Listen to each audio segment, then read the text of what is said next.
Hey friends, we're off here again with the Louisville ProActivist report. And as you know, it's primary season 2022. Got a lot of good candidates in the area. Got another great one to bring you today. You know, I'm doing this series so that you all can get to know the people on your ballot, make educated choices with your vote. And I've got a quality candidate here with me. I'm excited to introduce. That is Tyler Lamon. He will be running for District 15 Metro Council.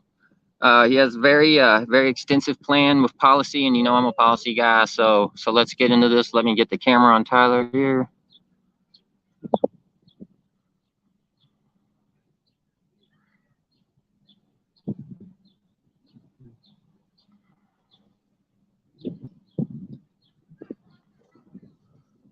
All right, there we go. Just centered. All right, awesome. Thanks for joining me here today. I know you've been out canvassing today and you're in the middle of it. So I appreciate you taking the time out to join us here and talk about your campaign. So let's just kind of get into your background a little bit. And just kind of talk about, you know, your ties to the city, you know, kind of just a little bit about your background and who you are. Sure. I was born in rural Northern California, born and raised out there, north of Sacramento. A little farming town called Yuba City, California. I was raised and educated out there. I ended up in Louisville around 2015. Situation was I was living with my partner, Catherine Punsley, a partner of 10 years, and we were at her mother's house in San Diego. I was a landscaper at the time, and there was no work. I don't know if you heard, but California went through a 7-year drought, and the work literally dried up. You know, and so you know we were broke, and she had just and Katie was applying places, and she reached out to the school. So there's a program here called Teach Kentucky that places teachers into the school system, and she sent an email, and they called her on the phone 20 minutes later. We're like, how soon can you get here?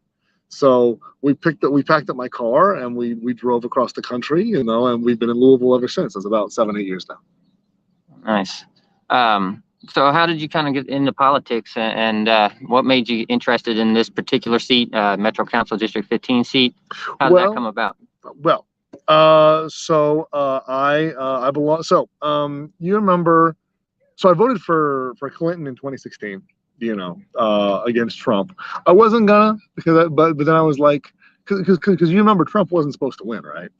You know, but I was like, well, I'm gonna feel real bad if he wins. I didn't vote, you know what I mean? So I voted for Clinton, you know, but I wasn't really political at the time, or you know, I didn't consider myself political. It wasn't until there was a Unite the Right rally in Virginia.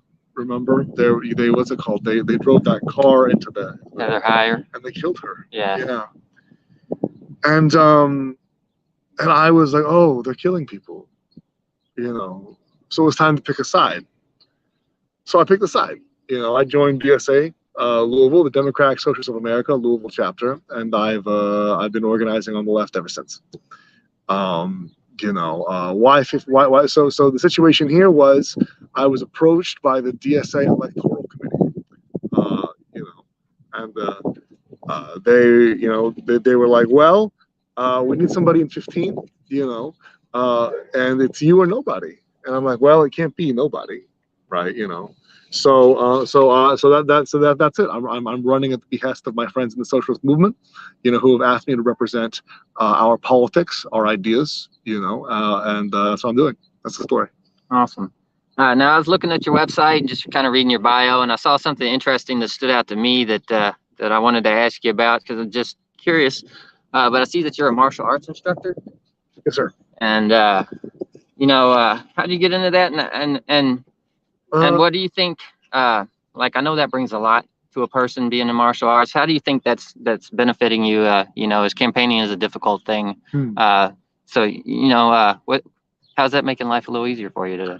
Well, I don't usually talk about this because I didn't really want to be a gimmick candidate. You know what I mean? Like, you know, unlike my opponents are all fine people, but but they're running on their personality and their experience and their resume. You know, and I'm not running for city council because I want to, or metro council because I want to be metro. I've always wanted to be a metro council person. I'm running as a representative of our politics and our movement. So again, I didn't want it to like, you know, to be like the Karate Kid candidate or, you know what I mean, or something like that. And I tried to keep it out of the campaign. But yes, I'm a martial artist. I will in September I will have been fighting for 18 years, continuously. How did it start? As a kid, I was sort of an angry kid. And nothing really helped until like my parents like put me. I started in a Korean martial art called Kuksuwon.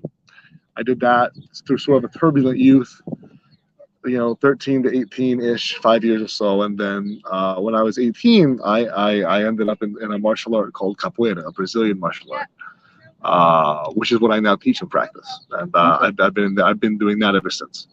Nice. How does it affect my whatever? Well, capoeira.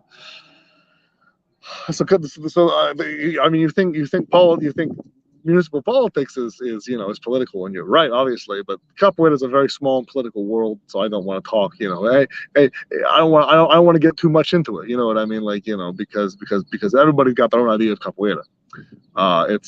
There's no governing body. And every master, and there are hundreds of masters, you know, has their own idea of how it's done and so on and so forth, you know. But capoeira is a game of questions and answers, which is to say, you know, you get in the ring and anything can happen. There are no rules. You know what I mean? Like, you know, and I'm used to having to defend my position in the ring. Does that make sense? You know. I'm used to, I get in the ring with somebody, you know, and I'm what's for dinner. You know what I mean? Like, you know, for real. Like, you know, like I'm never heard it put like that. That's I'm what's for dinner. You know, like, you know, especially as a teacher. You know what I mean? Like, you know, you have to, you know, so someone blows into town. They're like, oh, you say you know capoeira? Okay, show me. You know what I mean? Like, you know, you have to be able to demonstrate that you've earned your position. You know what I mean? Like, you know, because capoeira, its roots are in like Brazilian street fighting. You know what I mean? Like, you know, anything can happen. Like, you know, I've had knives pulled on me in the ring twice, actually. You know, and both times I was like, I'm not about this. You know what I mean? Like, you know, but I mentioned that to illustrate, you know, just like, you know, like it. And so how does that affect my politics? Well, you know, I've been knocking a number of doors. When you knock a door, you never know what's coming out. You never know who's coming out of that door. You know, like I knock a door and I'm like, I'm a socialist, you know, and sometimes people are like, thank you, you know, and sometimes people like, threaten me with violence. You know what I mean? Like, you know, so I'd say the main thing that my being a capoeirista and being a martial artist has brought to my now this political experience that I'm having, you know, is that I'm used to justifying, you know, I'm used to handling what's coming at me. You know what I mean? Does that make sense? No matter what it is, you know, people are like, well, how do you justify yourself? And I'm like, okay, I'm used to that. You know, and here, I mean, there's still a risk I get hurt, obviously, but you know, but it's not the same. When you're running two, people are always going to be like, how you justify yourself, and probably gives you good mental preparation for that kind of thing. We'll find out, I guess. You're right. Okay. So you're just tuning in. I'm here with Tyler Lamon. He's running for Metro Council, District 15. We're at Emerson Park today on this beautiful day. It's gorgeous. It's gorgeous. And yeah, we're about to get into the meat of this and start talking policy. You guys know that's what I'm about. So let's dive right in. Sure. You know, just kind of looking at your platform, I noticed you kind of start off talking about two words that are music to my ears, and that's transparency and accountability. So what's that mean to you, and what do you mean? What does that mean for the city of Louisville? Well, I'm a democratic socialist. What that means is that the end game of democratic socialism, you know, if we have our way, you know, is we would like to bring democracy to the workplace. You know, which is to say, for most people, we're ostensibly a democracy. We live in a democracy, right? You know, but most people spend at least 40 hours a week. You know what I mean? Of their, 8 hours a day, 5 days a week of your waking life in a dictatorship. Most workplaces are effectively dictatorships. Working people tend not to have that much control over what happens to them. You know what I mean? Like, in their day-to-day working lives. And that's ridiculous, in my opinion. All workplaces should be democracies. I believe very strongly in democracy, so much so that I would like to see it moved into the economic sector. So with that in mind, when it comes to transparency and accountability, I'm not running to govern people or to rule them. I'm interested in representing them. I'm interested in representing people of this district. People of District 15 have a track record of voting for socialists. The neighborhoods that were drawn to 15 from 10, they voted for Ryan Fenwick. You know what I mean? Like, who was a socialist candidate. They voted. These are neighborhoods that voted for Sanders. You know what I mean? Like in 2016 or 2020. And I would like to act as their voice. And if at any point I'm not acting as their voice, I'm not. I should probably resign. I'm not in this for myself. I'm in this because I was asked to by people I respect in our movement. And have I answered your question? Yes, sir. Okay. All right. So that's transparency. Let's move on to transportation. Sure. So what are kind of the issues that you see in District 15, and what are your plans for transportation in the city? Well, here's the reality. We're going to have to transition away from gasoline cars in the next couple decades. Like that is a scientific fact. There's no way around it. We're not ready. You know what I mean? Like the city is not ready to do that. We need to be moving now to do that. For example, TARC needs to be massively, the bus system obviously needs to be massively expanded.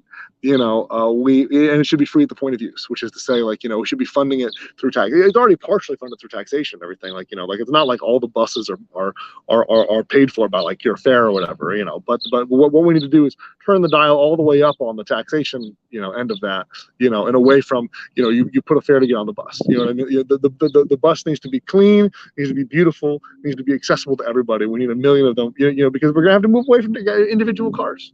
We're gonna have to do that. When it comes to District 15 specifically, I've been knocking doors in I've knocked in doors in every neighborhood at this point in District 15. And I've seen a lot of roads. We don't have a lot of pedestrian infrastructure. You know what I mean? There are places that don't even have sidewalks. Right. You know what I mean? The city is totally designed to get around as in cars. And as we move toward a greener future, you know what I mean? Knock on wood, we're just gonna have to rethink how we're doing transportation. The roads are gonna have to look different.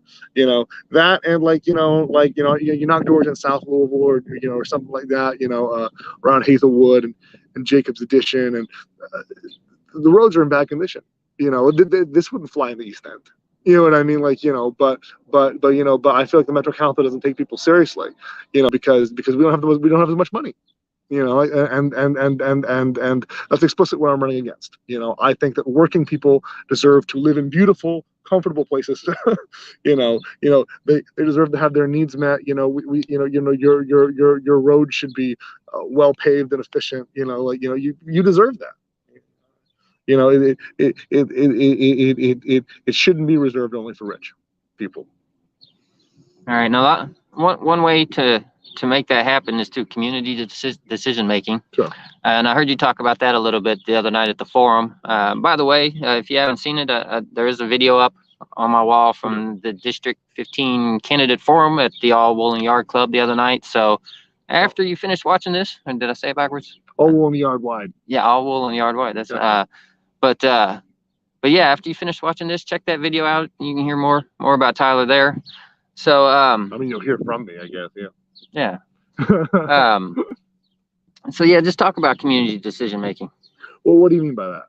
Help me out here. Just looking at your website, and you want to get the community involved in planning. It's kind of planning decisions and stuff like that. Oh yeah. So how would that work? It's its own process, but the reality is, as I said earlier, I'm looking to represent people. I'm not looking to rule them or govern them. I want, I want us to be making decisions together. That's very important to me. Yeah. I want the policies that I and my staff, if elected, will be writing, to reflect the desires, of people in the community. That's it. They're very straightforwardly. I want to represent the people who live here, and not larger economic interests. Awesome. I like to hear that. I wish more candidates were talking about that. Well, they have to be socialists. Another thing I like to hear more candidates talk about, and actually mean, which few of them talk about it, and the few that do, I don't know that they mean it, but I can tell that you mean it. So let's get into the Green New Deal. Sure. How do you see that for Louisville? Well, we've got a suite. We've already touched on some of it because when we talked about transportation, that's a big part of it. But the reality is, climate change is real.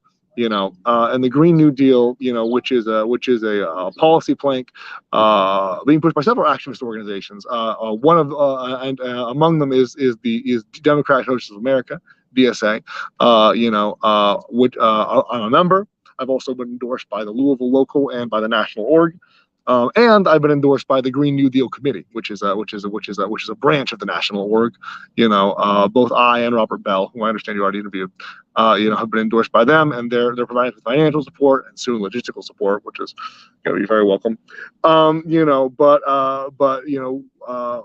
Green New Deal refers, of course, it refers to the New Deal that FDR, a suite of policies that he had that sort of transformed American society and required a massive mobilization, in the face of the Great Depression. The Green New Deal is so named because if we're going to fight climate change, we have to mobilize on that scale. And that means that we're going to have to mobilize people everywhere, to decarbonize and to restructure our society. If humanity is going to avoid extinction or at least some very, very bad outcomes, from climate change. So what does that mean for Louisville? Well, we have a suite of policies here, to implement things on the local front. One of the big ones is we need to municipalize LG&E. So LG&E, Louisville Gas and Electric, is a monopoly, right? Actually, I knock a lot of retired people's doors, and it's their number one issue,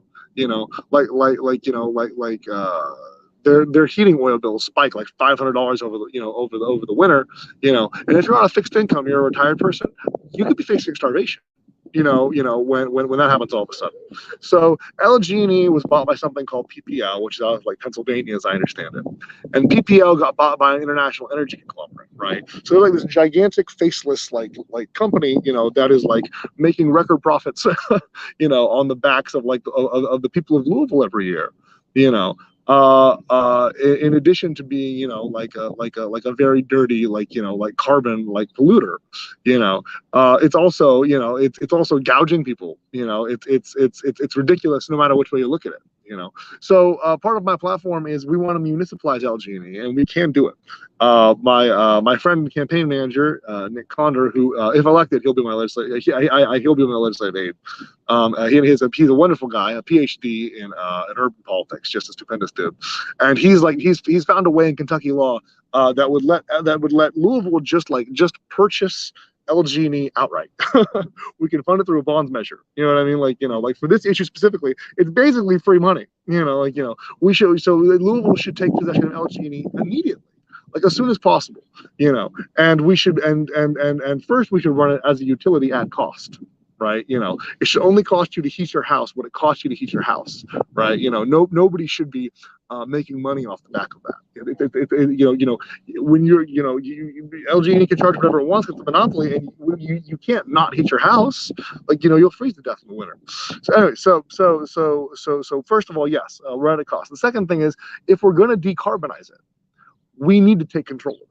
The reality is right now, as I mentioned, it's run by a faceless energy conglomerate. They don't care what you want. Fossil fuel, they don't care what you want.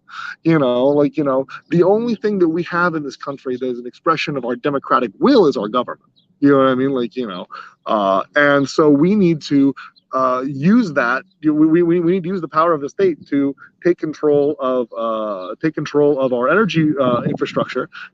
So that if we're going to even have a prayer of decarbonizing it, right? So that'd be step two. Step one is we need to take over LG&E. Step two is we need to decarbonize LG&E. So that's a major plank of our Green New Deal. Other planks include the expansion of TARC, as I said. We got to improve the tree canopy. That's very important. Because Louisville's a heat island. And that's only going to get worse as climate change works and so on and so forth. But it's an exhaustive and very detailed list of policies. Most of which were developed by people, by the way, who aren't me. I'm not running because I'm the smartest guy on earth. Well, I'm not. I'm running. I'm running because I was asked to. I'm acting. On behalf of our movement. And so what does Green New Deal mean to me? Well, what does Green New Deal mean to DSA? You know what I mean? Because that's where we get our policies. We get our policies from the socialist policy shop. So there. Have I answered your question? Yes. All right, good. Thank you. And it's kind of addressed a lot of my next question, but let's do it anyway. I'll let you tackle the anything that wasn't addressed there. Sure. But I've heard you talk about, and also on your website you talk about a healthy, safer Louisville. Yes. And obviously some of what you were just talking about addresses that. But anything else that you'd like to say about that? Yes, I would. So so if you want, when your viewers go back and they watch that all wool and yard wide candidate forum, they'll see a series of questions that were asked, and according to the gentleman there, when you lump together the LMPD's section of the Louisville budget with the carceral, jail section of the Louisville budget, together it makes about 50%. We spend about 50% of our budget in this city every year on locking people up, on shooting them, so on and so forth, on violence, basically, the state monopoly on violence. And also, murder and crime are at record highs. The reality is that this strategy to spend more on the police every year has totally failed people. We spend more on the police every year, but we're not safer. The police are more aggressive and more militarized than they've ever been, but murder's at a record high. And what we need to be doing is reimagining public safety.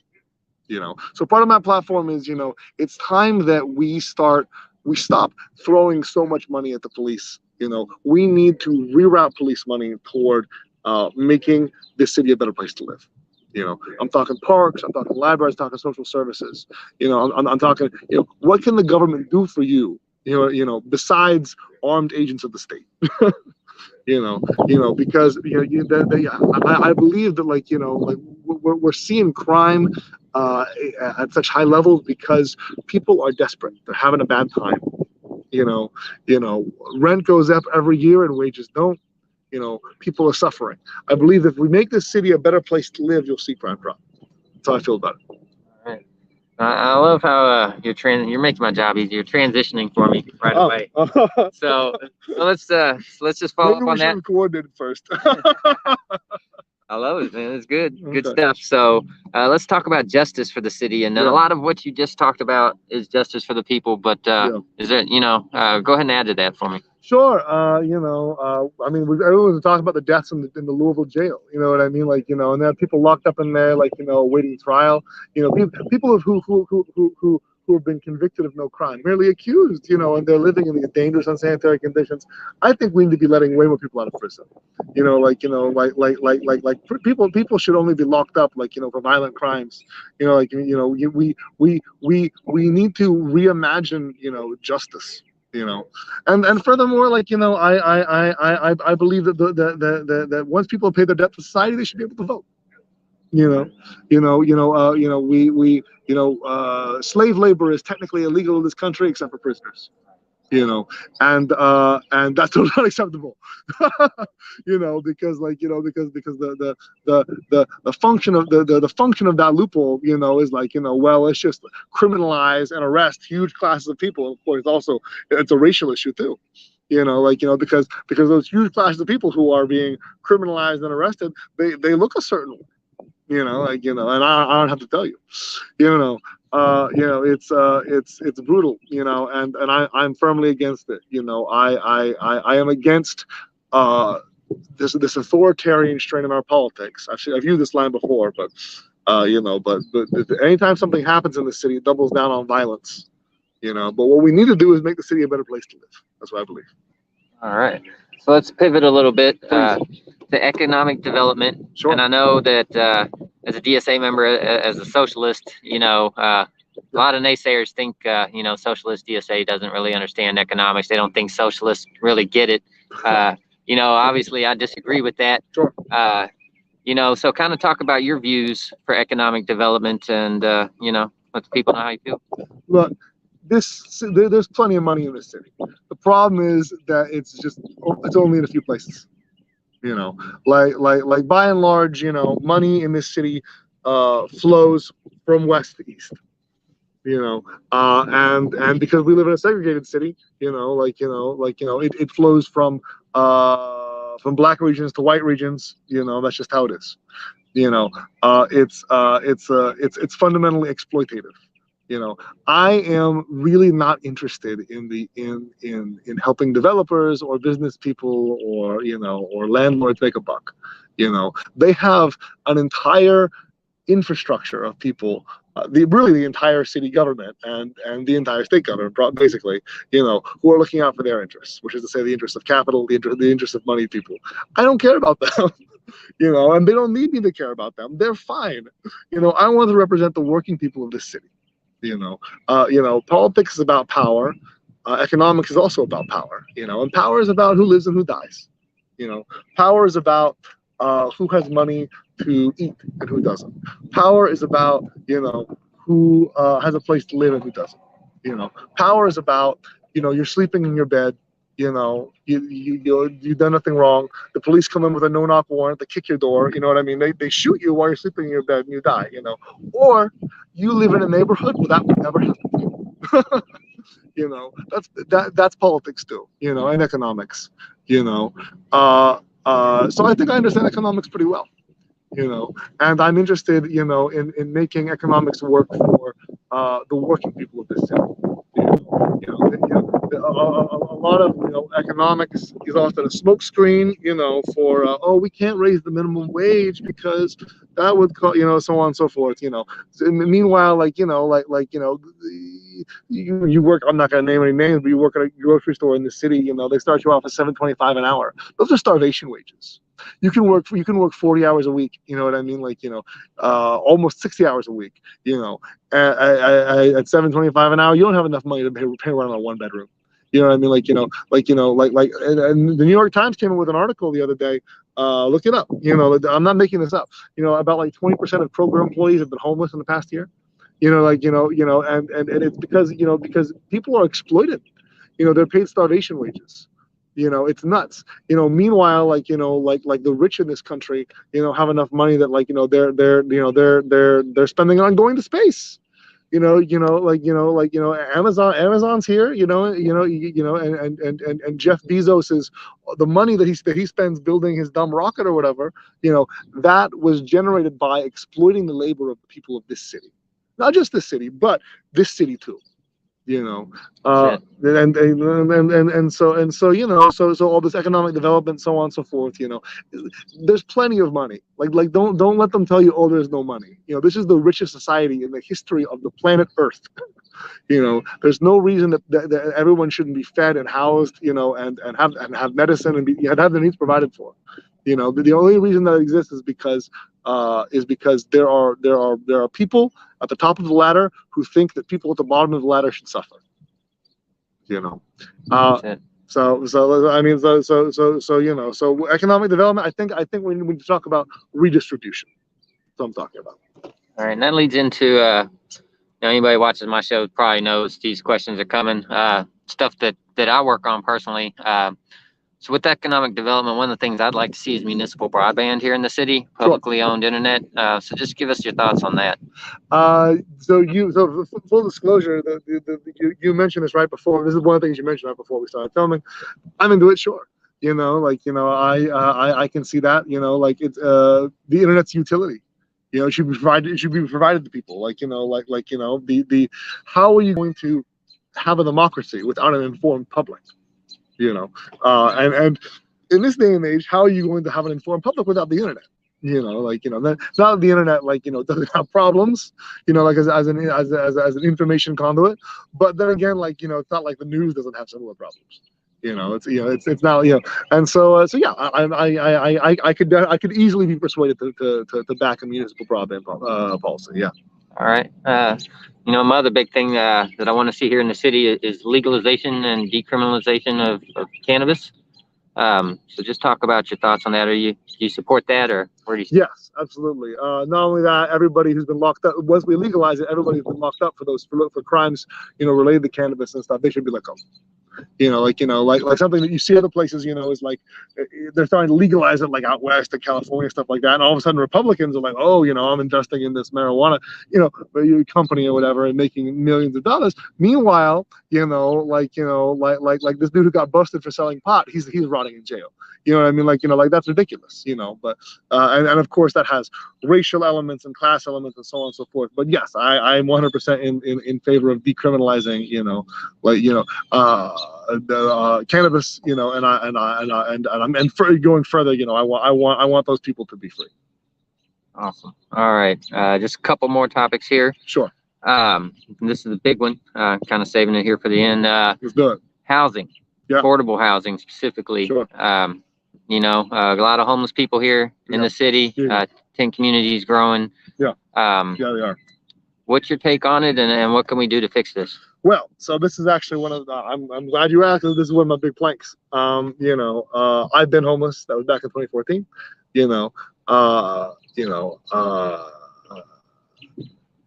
Yeah, it's a serious issue for me. I take it very seriously.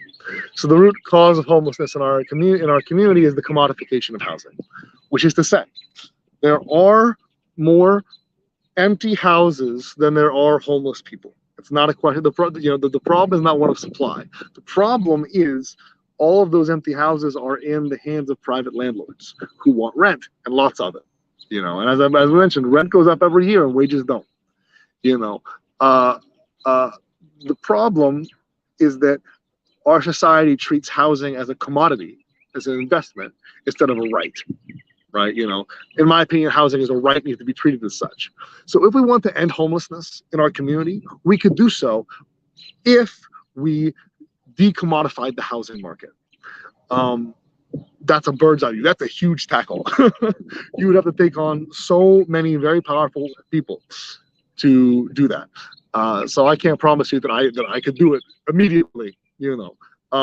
What I can be, so in the short term, I believe we need more public housing, and it should be better. It should be comfortable and beautiful. People should want to live in it. Everyone deserves a comfortable and beautiful place to live. Furthermore, especially when it comes to dealing with the homeless, I believe that we this is part of the the defund the police initiative that I've been talking about. The police should not be the point of contact for homeless people. When you have an unhoused person, having a bad time, the last thing is the police to roll up on them with a gun or a club or something. That's ridiculous. What we need is an army of social workers. You know what I mean? To address these people's needs. To get them housing, to take care of them. That's what we need to do. And in fact, for those of you who are penny pinchers, it's cheaper to do that. It's cheaper to do that than to brutalize them. It's cheaper to just give them public housing than it is, to waste all this time, bulldozing encampments, and hurting people and all sorts of horrible things that we do to them. So but what's my housing policy? My housing policy is housing for all. That's what I believe. Housing for all, and not just housing, but comfortable, beautiful housing. That people want. No one should have to live in squalor. I believe that. Awesome. And then you brought something up, and I just want to throw out a stat. I haven't found the local stat on this, but the national stat is there are 26 empty houses for each homeless person in this country. Yeah. So we just have that inventory just sitting out there. Yeah. And people on the streets. I don't know if that's true. I don't know if that's the number, but it wouldn't surprise me. That's the last I've seen. Yeah, sure. I've never seen one here for the city, so I'm not sure. So, no, but no, but no, it again, like we live in a society where, for the first time maybe in human history, the problems of supply have been addressed. There are enough houses to house everybody. There is enough food to feed everybody. You know what I mean? The problem is just that capitalism is structured such to create artificial scarcity, which is to say, even though people are starving, some food must be thrown away. And either left to rot or purposely destroyed. Even though people are unhoused, to protect the property rights of rich people, those houses must go unempty, and people have to freeze to death in the streets.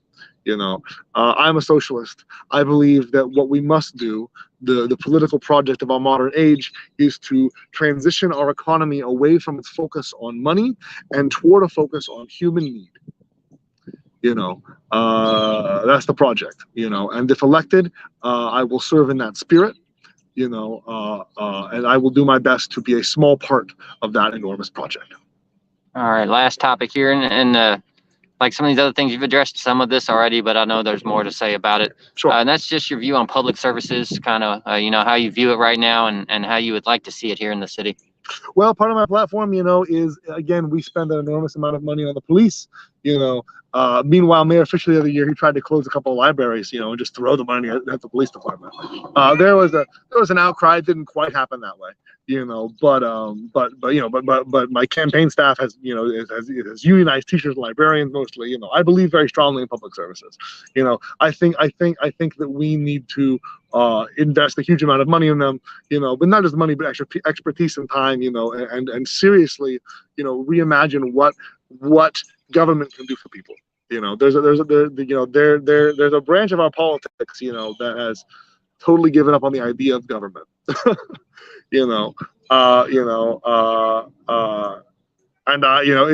just there's no other way forward. It's not like the private sector is coming. It's not like private corporations and private. They're not coming. They're not coming to make everyone's lives better. You know what I mean? The only thing that will do that is a socialist government with robust public services. So did I answer your question? Yeah. All right. Glad to hear it. I'm sorry. I'm new to this, like I said. So thank you for your patience. Oh, no worries. No worries. Just want to give you the opportunity to say what's on your mind and what you got going on. So that's pretty much all the questions I have. So at this point, I just kind of want to give you the camera here and let you talk to the viewers and just kind of tell people why you think the voters of District 15 should vote for you. And, kind of once you finish up there, just direct people to your website, let people know how to donate, volunteer, any of that kind of stuff. Sure. All right. Well, if you watch the All Wool Yard Wide Club, you'll see that they gave me a little closing statement time, and I gave a little closing statement. So this is probably going to echo that. But I have a number of opponents. They're all lovely people. I had the privilege of meeting all of them. They're mostly running on their character and their experience, and their resume and their judgment, and so on and so forth. There's nothing wrong with that, I suppose. But I'm not doing that. I'm running on something different. What the Lamon campaign offers you is political clarity, which is to say you don't have to wonder what my politics are, what I think, how I'll vote. I support things that would improve the material situation of working people in this city. Often that means money in their pocket, but that's not all it means. On the contrary wise, if something would make the working people of this city poorer, if it would make their lives more difficult, I'm against it. I explicitly want to represent people who work for a living, against the interests of people who own enough stuff that they don't have to work. you know, which is what oftentimes in our city, the Metro Council represents. And I promise that if I'm elected, I will always stand with a worker against their boss. I will always stand with a renter against their landlord. I will always stand with exploited people against powerful people. And that's the pitch. People tend to be either into it or not, and that's fine. So the website is lamonforcouncil.com, www.lamon, Lamon for FOR councils. You get it. Lamonforcouncil.com. It's supposed to be scrolling at the bottom of the screen down there. It is. Wonderful. Thank you. And if you want to get involved, if you want to learn more about the platform, it's all there. In black and white, and we're also going to have a Spanish version up pretty soon. So if that's your language of choice, that'll be open to you. And you speak Spanish as well, don't you? I do. I speak Spanish and also Portuguese. Although to be fair, well, I mean, I practice Brazilian martial art. Although to be fair, a lot of my Portuguese is sort of faked from Spanish, like you heard of Spanglish? Yes. Okay, so the equivalent is like Portuñol, which is a combination between Portuguese and Espanol. Portuñol, so I speak Portuguese, but I'm really faking for Spanish most of the time, just to be real. Yes, but I do speak Spanish. Yes. Sorry, I didn't mean to do it. No, it's fine. I forgot what I was talking about. Directing people to the website. Oh yeah, wonderful. Yeah, and if people want to donate or ask us questions, or volunteer, because we're knocking a lot of doors, and we can't do it without our volunteers. We can't reach everybody without our volunteers. And we would love to have you, very very much. So please come out. We also have Twitter, Instagram, Facebook. You can find all of that, from our from our website.